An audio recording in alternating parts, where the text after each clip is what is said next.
Hi everyone, my name's Lily and I'm the book blogger behind Utopia State of Mind, and today I'm going to be sharing with you a book haul. I have the book haul sitting next to me. I don't think I will be able to hold it all up. It's chunky. Not only are there a little bit hold on, how many books are there? Two, four, six, eight. No, there's only nine. Why are there only nine for some reason?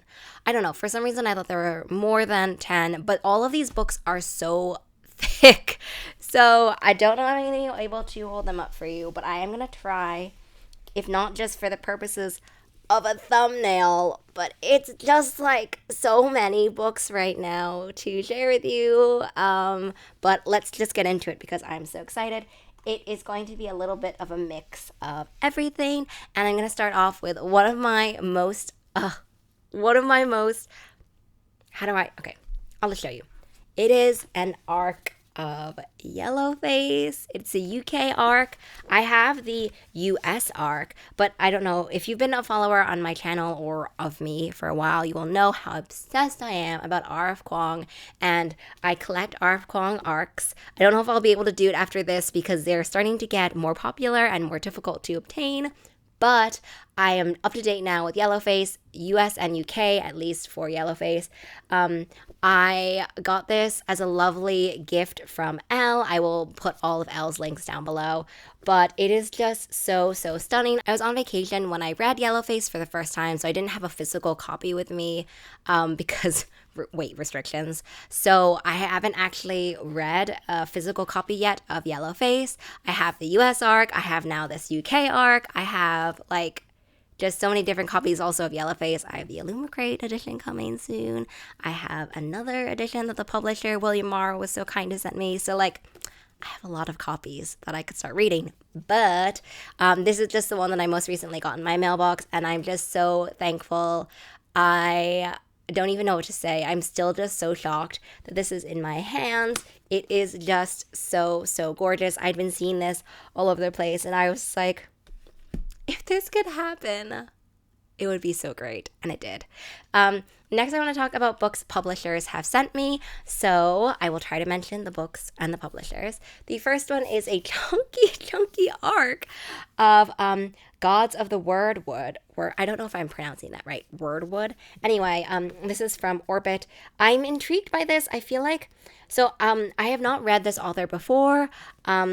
I know that this author has written The Bone Ships, which actually a guest reviewer of mine, I think, reviewed that. So this is really intriguing to me, but it is very intimidating. Look at the size of that book in comparison to my head. I have a lot also for coming up for June, so I'm gonna try to get to this. But honestly, I'm just gonna tell you right now, it's not gonna get finished in June. It's so big. But anyway, thank you so much, Orbit. The next one is the Bone Shard War.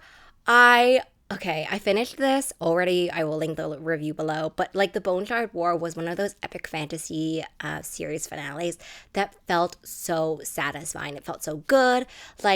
I have been loving this series the entire time, but this sequel really just solidifies how much I adore this entire series. I'm in awe of the world. I love the characters, the magic. It is just so fabulous, and I cannot wait to put this on my shelf, to find space actually on my shelf for it, to put the series. I don't actually have a physical copy, I think, of the Bone Shard Daughter. That's the only one I don't have a copy of. I don't know what I'm obviously gonna have to, get a copy to finish this off. But anyway, this is one of my favorite kind of adult epic fantasy trilogies. So thank you again, Orbit, for sending me this. The next one are two copies that were actually sent to me by Daphne Press. The first is a copy of The Art of Prophecy. I already reviewed this, and there's already a link, so I'll link that below. For a blog tour, but this was just so fun. It was nostalgic and fresh at the same time. There are all these tropes I feel like that are very common to fantasy, but I loved seeing them kind of be introduced with a refreshing take. And it also felt nostalgic because of that, because of the ways that you can sort of recognize oh, it's a mentor, oh, it's a training setting, all of these different things. But this was kind of this is funnier than I thought it was going to be. So in general, just really enjoyed that. And the finished copy is just like entirely stunning. So thank you so much, Daphne Press, and also Black Crow PR. That's the person who helped organize these two books from Daphne Press. I just showed you this already. It is an arc of The Sun and the Void. I have to like tilt it. It's glittery and gorgeous. But I have also already read this. As soon as I got this, I knew that I had to start reading it. It's one of my most anticipated releases of 2023. So I was very excited for The Sun and the Void. And this sapphic fantasy is just like the ending 25% feels so good. And I think that it's going to be a series. So I'm very excited for the next one. Another copy that was sent to me by the publisher is a copy of The Fourth Wing.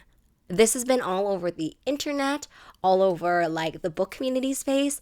Very hyped, very scared.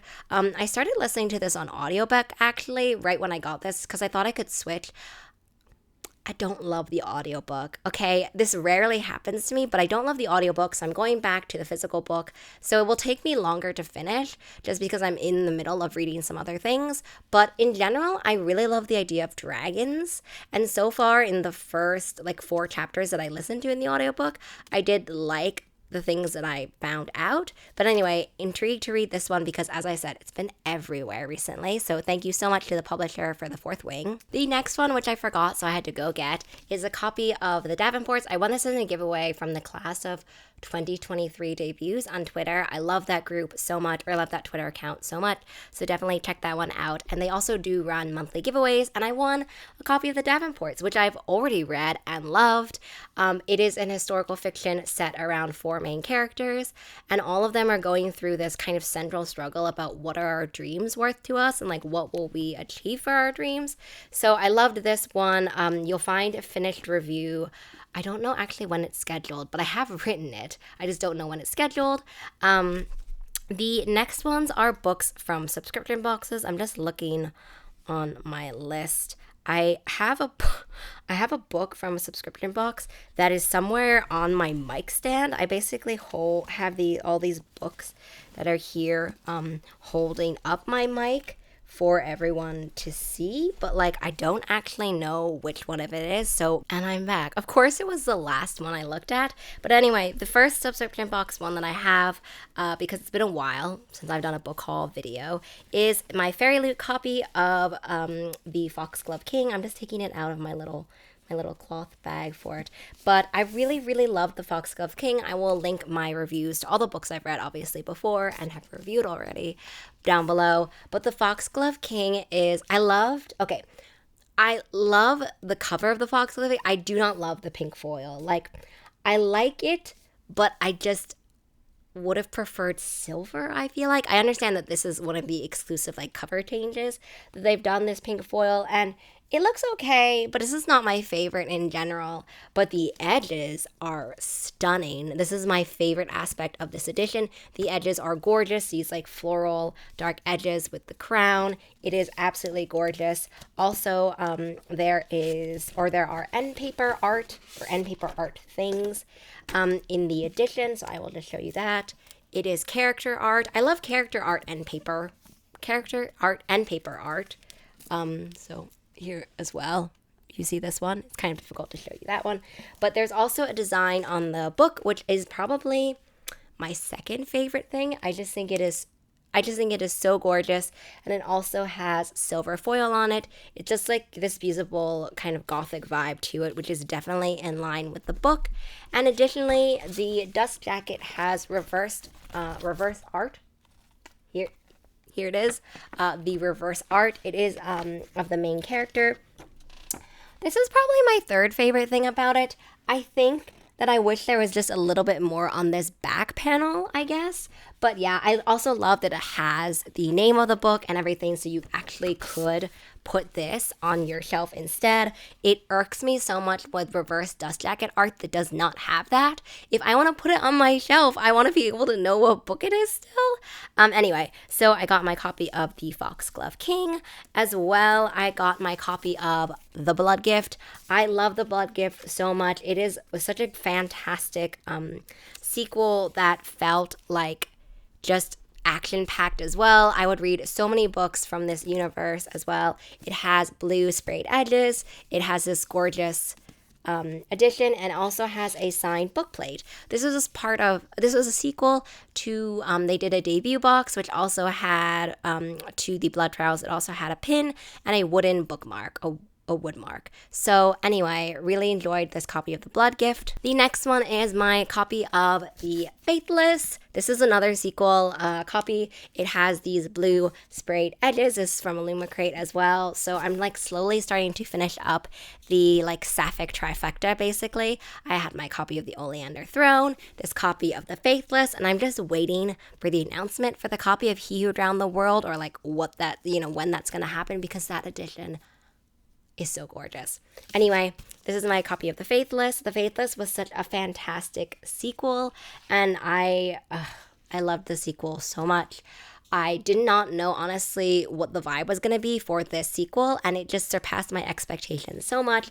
It also has this this gold foil sort of case stamp on it, which I don't know if you can read it, but it says, "Every queen will take her due," and with these gorgeous like images as well. So I love that this is another one of this series. I think that the Sapphic Trifecta, I don't know if it's, so the Oleander Throne I feel like is the second of three that I know.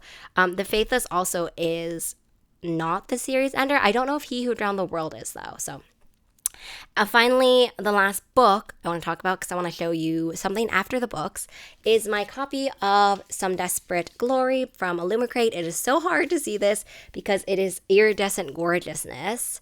The iridescent gorgeousness definitely gives it that sci-fi vibe. I'm trying to show you it, but it does make it kind of difficult sometimes to read. But anyway, it gives you that sci-fi feeling. The edges, though, are stunning. I love galaxy edges. To me, this does look a lot like the Atlas 6 and the Atlas Paradox edges, but there's just something so gorgeous about galaxy edges. So I love it anyway. I'd seen some people being like, oh, it looks the same as the Atlas 6 and the Atlas Paradox. And okay, it looks very, very, very similar, but it is a little bit different. It also has this stamp on the hardcover, which says, "While we live, the enemy shall fear us. We are what's left. We are what must survive." It also has character art on the end papers. I'm not sure if the character art is the same. Let me look. It is not the same. This is what this side looks like. Some Desperate Glory was like a book where I feel like the last 30% feels, it feels right, and it feels like it's, good for the plot, but it took me out of left field completely. But it's basically just a book about choices and a book about trying to figure out how to process all these things that people have told us about the world and about culture and society and knowledge and all of that stuff. So really highly recommend Some Desperate Glory. And finally, the things I wanted to talk about as well is that I got in the mail these little like pre-order pin things that I had gotten or submitted a bit ago. Basically for Blood Scion. For Blood Scion, Only a Monster, and This Vicious Grace, all the authors came together and they did this like pin pre-order thing where you could submit basically proof that you had bought all of these books, and then they would send you these kind of crest pins. So I will insert close-ups as well of these pins, but I had to share them in a haul video because they are stunning. I've been waiting forever for them and I love them so much. So this is the Blood Scion pin. It is so beautiful. Obviously, you can't see it, so I'm going to do a close-up photo of it. But I love the little tiger. I love that they all also have all different, like, daggers. I love me a good dagger. Then there's the Only a Monster one with the fox. So, so gorgeous. I cannot wait for Never Hero. And finally, the lemons from This Vicious Grace. The iconic lemons, right? All of this Vicious Grace had lemon stuff. I love my lemon tote bag, so I love this lemon pin. So anyway, that brings me to the end of this haul video. I am so excited to be sharing all of these books with you. I don't know when I'm going to do another haul video. As you can tell, since it's been a very long time since I did my last haul video, we're just waiting to see how things go. I already know that I've gotten some things in the mail since filming this video or since like putting out these books, but like I can't just keep adding books to it. So anyway, I hope to see you in the next one, and let me know what some of let me know which one of these books you think is the most beautiful. Okay, I will see you in the next video. Bye.